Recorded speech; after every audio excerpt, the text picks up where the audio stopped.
splendid girl, and so helpful. Do you know she's been showing me how to stick the pole up? Hello there, my loves. Wonderful of you to join me once more. Today we're going to be reviewing another book, can you believe it? It's John Brunner's The Atlantic Abomination.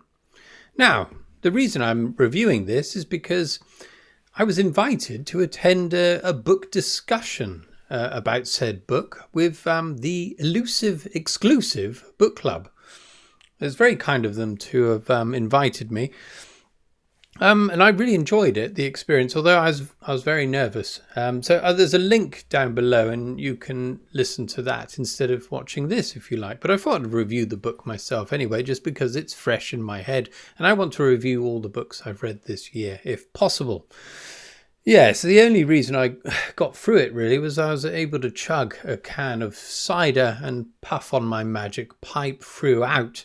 But yes, I think I'm okay talking when it's just me or perhaps one other person, but when there's four other people, I start getting a little bit twitchy and feeling a bit inadequate to be there, to be honest. And inevitably, I started talking about fucking penises of all things.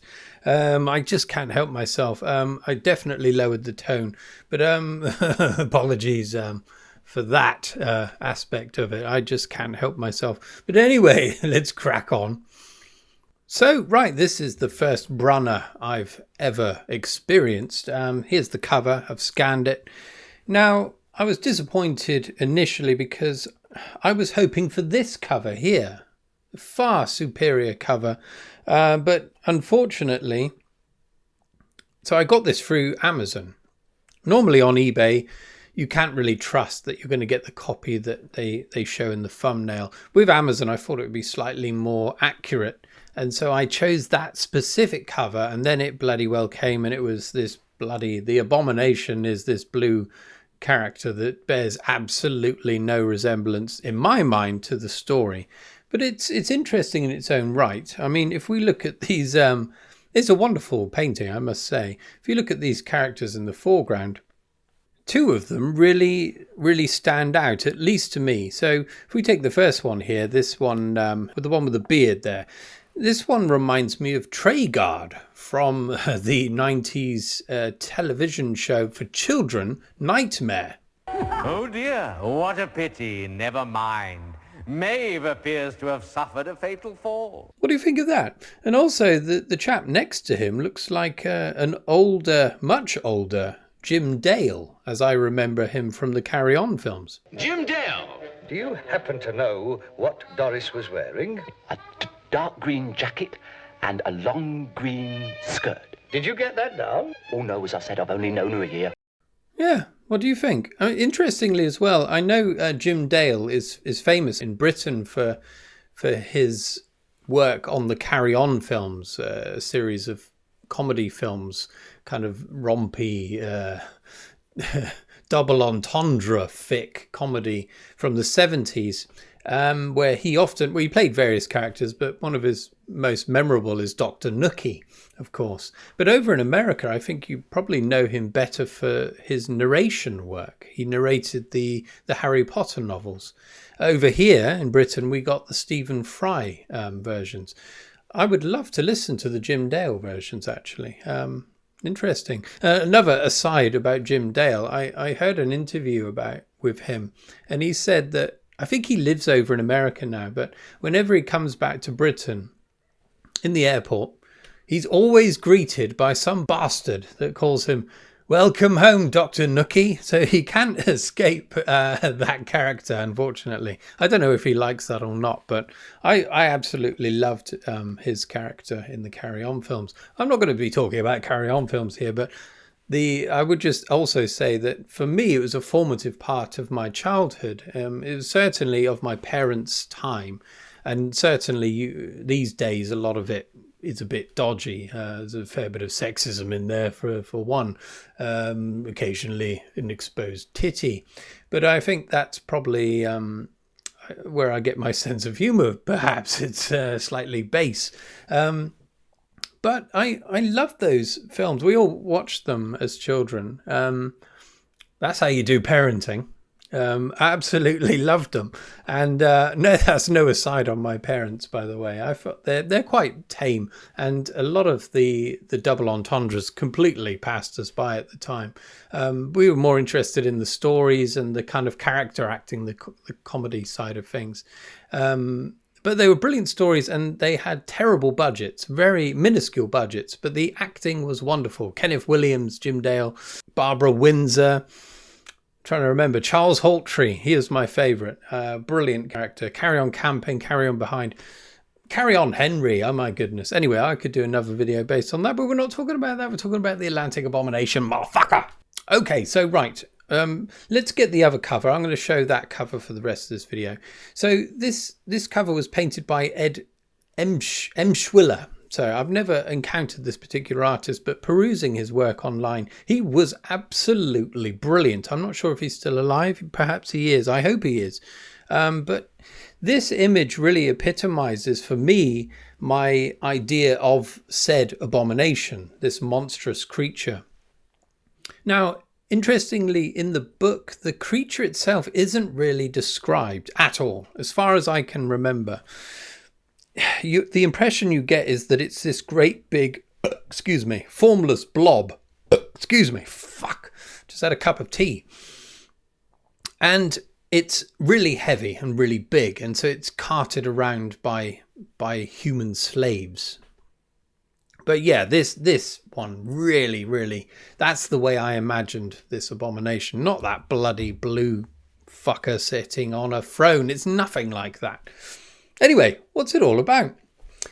Right, so there will be spoilers here. I think it's unavoidable, really. I would like to talk about various parts of the story. So there will be things being given away, but I won't give away the ending itself. That's probably the only thing I won't give away.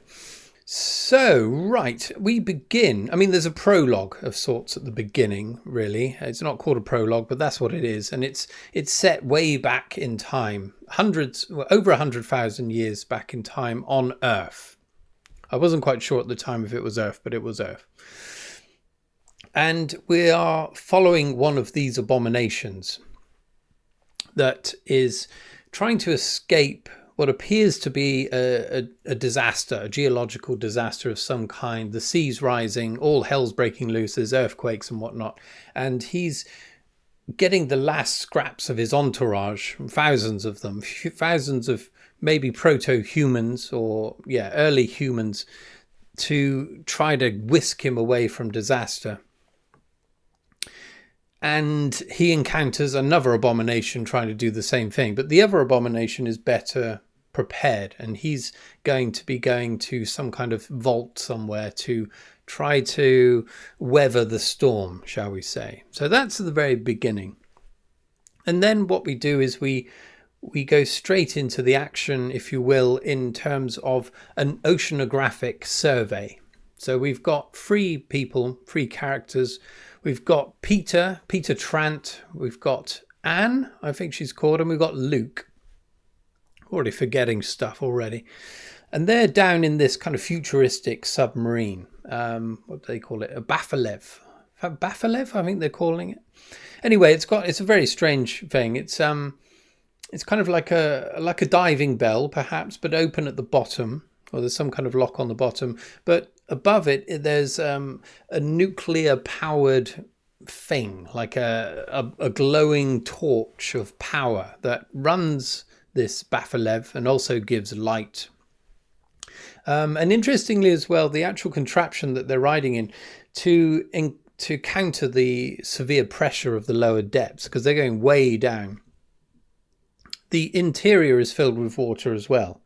So they appear to be, they're always in their suits, but they've also undergone some kind of process that allows them to be outside of this thing and explore.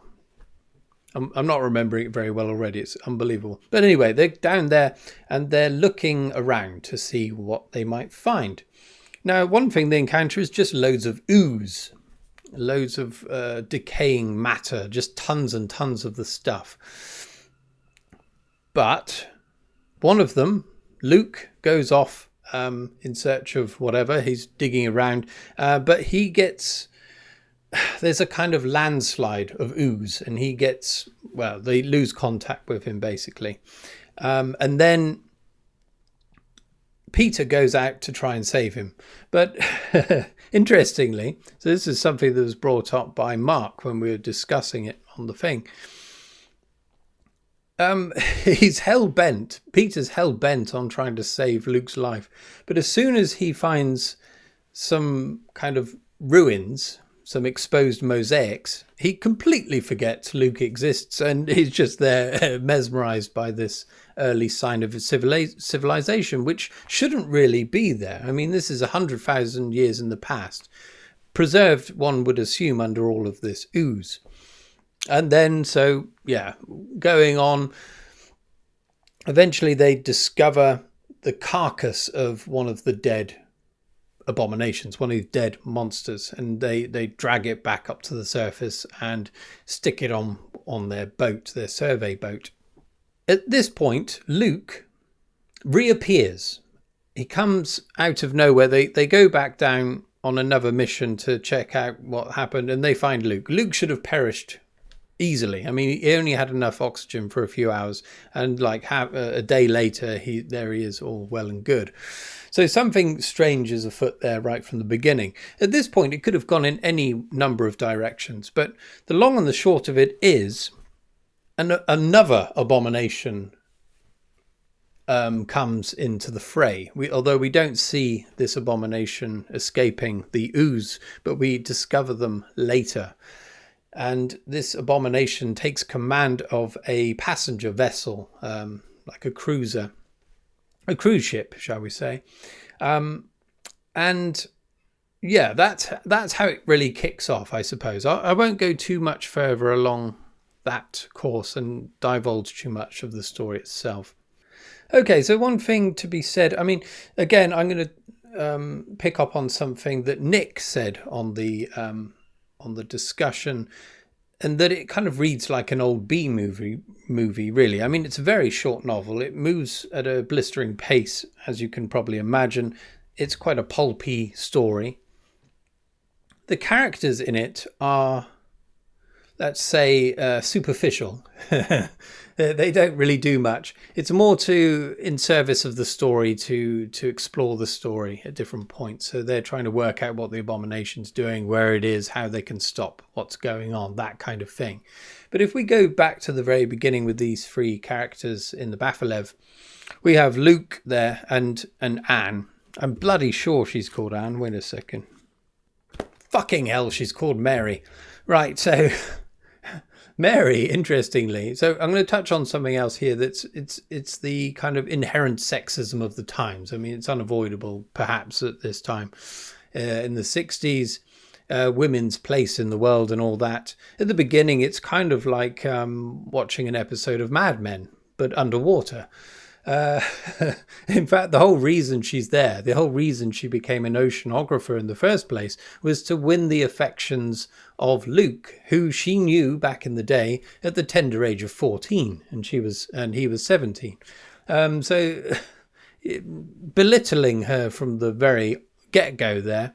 Her whole worldview, her whole career is based upon her feelings for this man, who by all accounts doesn't really think much of her at all.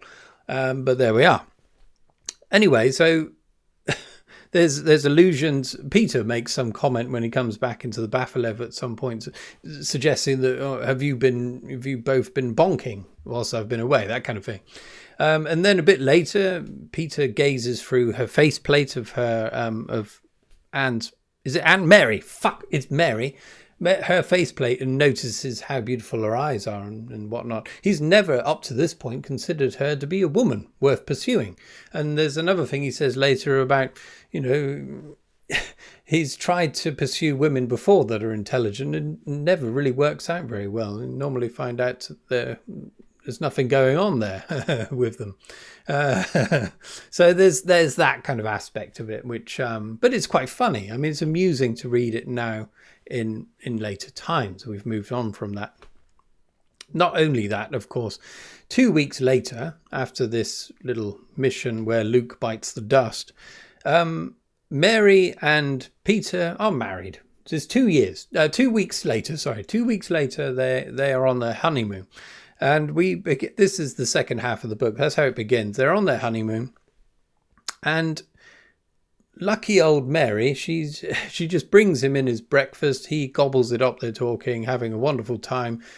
They don't suggest, they're more suggesting that they had a nice time the previous night, I think.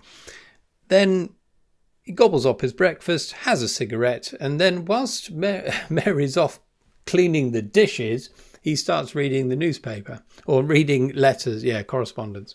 So that's Mary. I mean, other than kind of fretting over Peter and Luke throughout the book, that's all dear Mary really does. She doesn't really do much more than that, but there we are. Basically, in a nutshell, the abomination is let loose and humans are desperate, or the powers that be are desperate to try and stop the abomination in its tracks. Because what it's doing, this is really interesting. So it's kind of a book of two halves in a way. You've got the pulpy side of things, and then you've got the stuff that centers on the abomination, what the abomination is doing. That side of things reminded me of a John Wyndham novel. It was quite serious, quite well considered, quite bleak at times. And then the other side is more functional. It's just allowing the story to progress, but it's also kind of superficial as well. It just, it's just following the dots, joining the dots. But the abomination is interesting because it controls humanity by inflicting pain, by telepathic means. So rather than sending thoughts to an individual and telling them what to do, how it might serve them, serve him, it appears to be a male, it's always referred to as he, it inflicts terrible pain, and the person has to just kind of guess what the abomination wants it to do by, I don't know, by luck largely. And a lot of what humanity is being captured to do is to lift him up and move him around. He doesn't seem to be able to walk around on his own. We don't know how many feet he's got. One would assume many, but he's such a big, heavy bastard that he can't move around on himself. Or perhaps there's this feeling he has that he's superior to humans. So perhaps he's like, well, fuck that. I'm not walking anywhere. They can carry me. And so you get this, he gets hundreds and thousands and perhaps even potentially millions of people to do his bidding, moving him around, knocking shit down, building stuff for him. And all the while he has absolutely no regard for the, not only the trauma that he's causing these humans, but the physical anguish, really. I mean, he's running these people ragged. He doesn't let them sleep. Some of them are on their feet for like a whole day, 24 hours, doing physical heavy labor, doesn't let them eat anything. Occasionally he will find some food and they can go and eat it, and they just eat it and then just instantly fall asleep. So he's using them up. He doesn't give a shit. He doesn't want to preserve them in any kind of way. Use them, abuse them, cast them off, get some more. And so this is the way the abomination survived back in the day, when these proto-humans, perhaps, they had absolutely no power over him, no technology at their disposal. And so this monstrosity is used to getting its own way, using them, there's always going to be more of them, basically. But of course, now we're dealing with a setting set in the far future, perhaps from the 60s, but also with technology that's above where we are now, but only just perhaps. And so we're able to use robots, for example. So we can send, pseudo robots, various vehicles that are autonomous, that are able to observe what this monstrosity is getting up to. So there's the abomination begins to realize that perhaps he's bitten off more than he can chew. But anyway, that's as far as I'm going to go with all of that. As to whether humanity will prevail or not, whether there's a good ending or not, I'll leave that to you if you want to read it. But it's really worth reading. Now, if we get the devil down. Now, on the discussion, I was put on the spot as to what I might rate it as. And I said 4 out of 5. And I'm going to stick by that. So 4 out of 5. Now, normally, I mean, this kind of novel would tiptoe its way into the Brown Star territory just because of all of the kind of sexism and the superficial nature of some of it. It's quite funny in places, but the Abomination itself, what it does, how it does it, I've absolutely loved. In fact, I would have loved a much longer novel that focused more on what was going on. But there we are. It's just a small, fun little book, and I highly recommend it, my loves. And that's all I've got for you. Right, so I'm thinking...